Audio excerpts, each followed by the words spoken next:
زینب سلام اللہ علیہ نے بدعا دی تھی کہ شیعہ قیامت تک ماتم کرتے رہیں گے، شیعہ آخر کیوں سینہ کو بھی کر رہے ہیں؟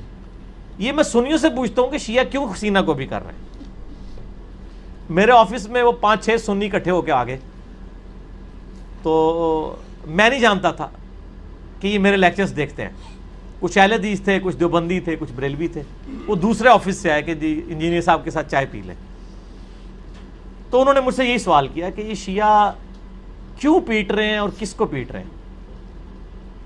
میں ہے تو انہوں پیٹ رہے ہیں. اچھا، ان سب نے نا ایک کہکا بلند کیا. وہ کہکا اس لیے بلند کیا کہ ان کو بات سمجھ آ گئی کہ میں کیا کہہ رہا ہوں. وہ کہنے لگے انجینئر صاحب ہم آپ کی ویڈیوز دیکھتے ہیں، ہمیں پتہ ہے. میرے بھائی، جب آپ صلی اللہ علیہ وآلہ وسلم کی وفات کے بعد حضرت حسن کو زہر دے دیا گیا، سیدنا حسین کو ان کے گھر والوں سمیت شہید کر دیا گیا، مولا علی تینوں خلفاء کے ساتھ وزیر کی حیثیت سے رہے، جب حضرت علی کی باری آئی تو لوگ تلواریں اٹھا کے ان کے اوپر چڑھ دوڑے. جب آپ اہل بیت کے ساتھ کنٹینیوس یہ معاملہ، اور پھر صلح حسن کے بعد سے لے کے 60 سال تک ممبروں پہ سب و شتم حضرت علی پہ ہوتا رہا، تو سر اس کا ریونج بھی تو سامنے آئے گا نا. ہر عمل کا ایک رد عمل ہوتا ہے. تو یہ کہنا جی وہ یزید پیٹا تھا، اس نے کالے کپڑے پہن لیے تھے، یہ تو انہوں نے آل امیہ کی بدماشیوں کو چھپانے کے لیے یہ چیزیں گھڑی ہیں. شیعہ جو پیٹ رہے ہیں، ہمارے نزدیک تو ماتم کرنا حرام ہے. میرا تو کلپ ہے ماتم کے اوپر، میں نے تقریباً 1 ملین کے قریب لوگ دیکھ چکے ہیں. ماتم کے حق میں 3 دلائل اور ان کا جواب. لیکن اس کی ریالٹی کو بھی دیکھیں. جس طرح آج آپ دیکھ رہے ہیں سیاسی لیڈروں کے گھروں کے باہر بھی تو لوگ ماتم کر رہے ہیں. ان کو سیدہ زینب نے بدعا دی ہوئی ہے. وہ پیٹ رہے ہیں کہ ہم پوری زندگی آپ کی پارٹی کے ساتھ اٹیچ رہے ہیں، اب لوٹے آگے آپ نے ٹکٹ لوٹوں کو دے دیا ہے، تو وہ ہم کہیں گے نا ان لیڈروں کو ہی پیٹ رہے ہیں. ٹھیک ہے نا. تو یہ شیعہ بھی جناب تو پیٹ رہے ہیں کہ تسی جناب اہل بیت نے جو کچھ کیتا ہے.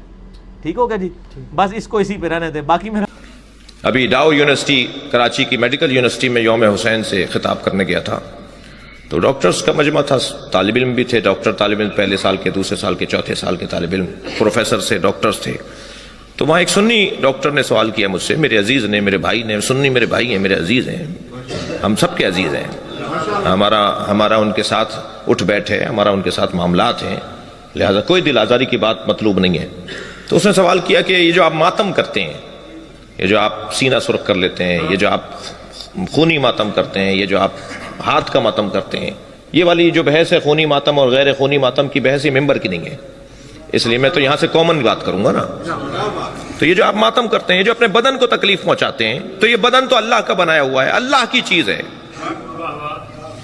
اور اللہ کی چیز میں دخالت دینا بندے کا کام نہیں ہے، اسے اجازت نہیں ہے کہ اللہ کی چیز میں دخالت دے. تو یہ آپ بدن کو تکلیف پہنچاتے ہیں. میں نے کہا بھائی تم ڈاکٹر ہو، تم لوگ سینہ چاک کرتے ہو، دل نکالتے ہو، اس کی شریانوں کو ٹھیک کرتے ہو، اس کے والوں کو ٹھیک کرتے ہو، دوبارہ لگا کے سینہ اس کو سی دیتے ہو. یہ بدن اللہ کا تھا، تمہیں کس نے اجازت دی؟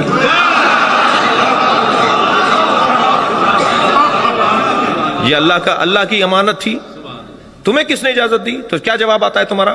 جواب یہ آتا ہے کہ بڑی مصلحت کی خاطر، اس کی حیات کی خاطر، اس کی زندگی کی خاطر ہم اس کے سینے کو چاک کرتے ہیں، اسے تکلیف پہنچاتے ہیں، دوبارہ اس کے دل کو ٹھیک کر دیتے ہیں، اس کا بدن دوبارہ سے زندہ رہے، دیر تک زندہ رہے. مصلحت زیادہ ہے، مفسدہ کم ہے. میں نے کہا یہی جواب ہمارا بھی ہے. ہم جب اپنے سینے پہ ہاتھ مارتے ہیں تو لوگوں کو حسین کی طرف توجہ دلاتے ہیں، اور اگر حسین کی طرف توجہ ہو گئی تو ساری خوبیوں کی طرف توجہ ہو جائے گی. مقصد ہمارا بڑا ہے، ہم اپنے بدن کو تکلیف پہنچا کے بڑے مقصد کی. شہید زندہ ہوتے ہیں اور زندہ کا ماتم کیوں کرتے ہیں؟ مجھے تو آج تک مسلمانوں کی پالیسی سمجھ میں نہیں آئی. ہم ماتم کریں تو کہتے ہیں زندہ ہیں، ہم مدد مانگے تو کہتے ہیں مردہ. اگر ہم کہیں گے یہ زندہ ہیں تو پھر کہتے ہیں کہ نہیں جی مدد مانگتے ہو، یہ تو مردہ ہے. خدا نے چھٹا پارا شروع یہاں سے کیا ہے.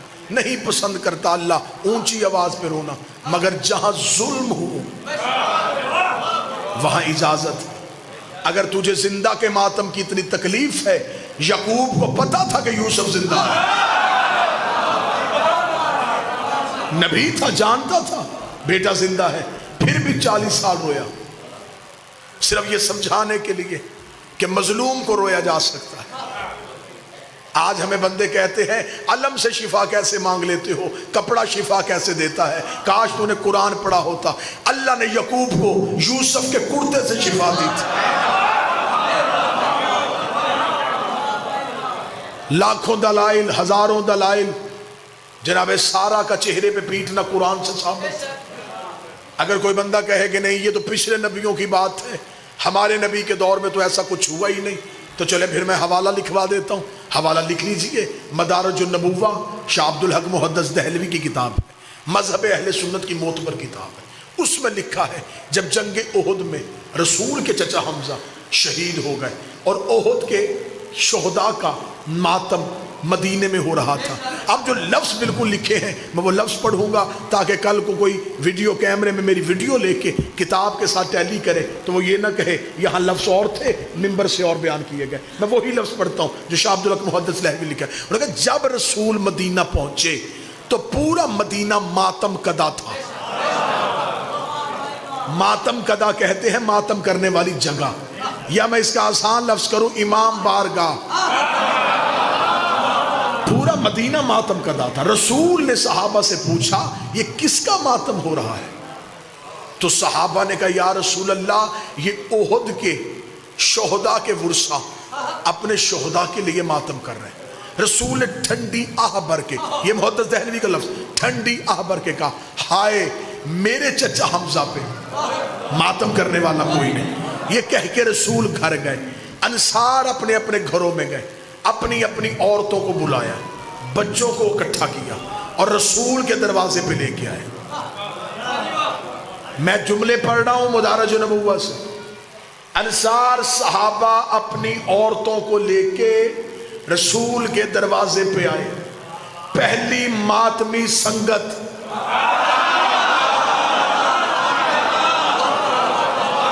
صحابہ کے گھروں سے نکلی، رسول کے دروازے پہ آگے صحابہ کی عورتوں نے اونچی آواز سے رسول کے چچا حمزہ پہ آہو فریاد کرنا شروع کی۔ محدث دہلوی کہتے رسول اندر تھے، رسول نے پوچھا یہ میرے دروازے پہ کون رو رہا ہے؟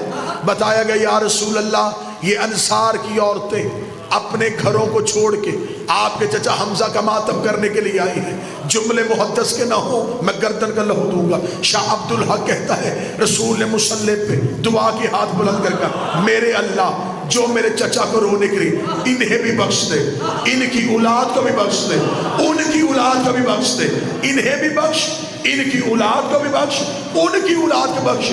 ہر عبادت ایک نسل بچاتی ہے، حسین کا ماتم 3 نسلیں بخشوا دیتی۔ سنی کتاب سے دلیل، ایک اور دلیل سن لو جلدی جلدی۔ اب ایسے کرنی کو خبر ہے نبی زندہ ہے، صرف نبی کا دانت زخمی ہوا ہے، ٹوٹا نہیں۔ آج کے بعد نہ کہنا نبی کا دانت ٹوٹا، ٹوٹنا عیب ہے، رسول بے عیب۔ دانت ٹوٹ جاتا چہرے میں نقص آ جاتا، جہاں نقص ہو وہ کامل نہیں ہو۔ دندان مبارک زخمی ہوا، اویس کو خبر پہنچی، رہتا وہ کرن میں تھا، دیکھا پیغمبر کو تھا نہیں، پتھر اٹھایا، پہلا زخمی کیا، ذہن میں آیا کہ شاید نبی کا یہ نہ ہو، پھر دوسرا، پھر ذہن میں شاید یہ بھی نہ ہو، پھر تیسرا، سارے کے سارے توڑے، لہو منہ سے نکل رہا ہے۔ نبی بیٹھے ہیں مدینے میں، یکدم نبی کے جسم میں جھرجھری آئی۔ صحابہ نے کہا یا رسول اللہ کیا؟ رسول نے دیکھا میرے صحابیوں مجھے جنت کی خوشبو تمہارے گھروں سے نہیں کرن سے آ رہی ہے، مجھے جنت کی خوشبو کرن سے آ رہی ہے۔ صحابہ نے کہا یا رسول اللہ وہاں کون رہتا ہے؟ فرمایا اگر تم میں سے کوئی کرن جائے وہاں میرا ایک عاشق ہے، اس کا نام اویس ہے، اسے میرا سلام کہنا۔ میں بات سمجھا ہی نہیں سکا۔ محمد وہ ہے جسے اللہ سلام کر رہا ہے، نبی وہ ہے جو اپنے عاشق اور اپنے ماتمی کو سلام کر رہا ہے۔ نبی نے کسی صحابی سے نہیں کہا کہ جلدی جاؤ تیز رفتار گھوڑا لے کے جاؤ اویس کو گرفتار کرو گرفتار کر کے لاؤ میں زندہ تھا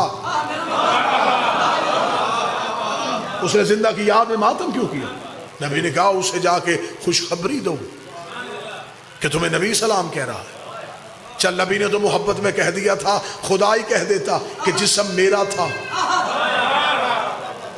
میں نے تجھے امانت دی تو نے اسے زخمی کیوں کیا خدا نے بھی لاڈ کی انتہا کر دی خدا نے بھی جنت سے کیلا فرش پہ بھیج دیا کہ اب منہ میں دانت نہیں ہے غذا نرم چاہیے چبا نہیں سکتا جنت سے کیلا اویس کی محبت میں آیا پھر تو مولوی کو مان لینا چاہیے نا عشق میں ماتم کرو لنگر کے انتظام خدا کرتا ہے ماتم کے لیے ایک نہیں 1000 دلائل کے انبار لگائے جا سکتے ہیں لیکن جس نے نہیں کرنا ماتم رسم نہیں ماتم عشق تیرا دل تڑپے کہ 2 ہاتھ سینے پہ مار اسے ماتم کہتے ہیں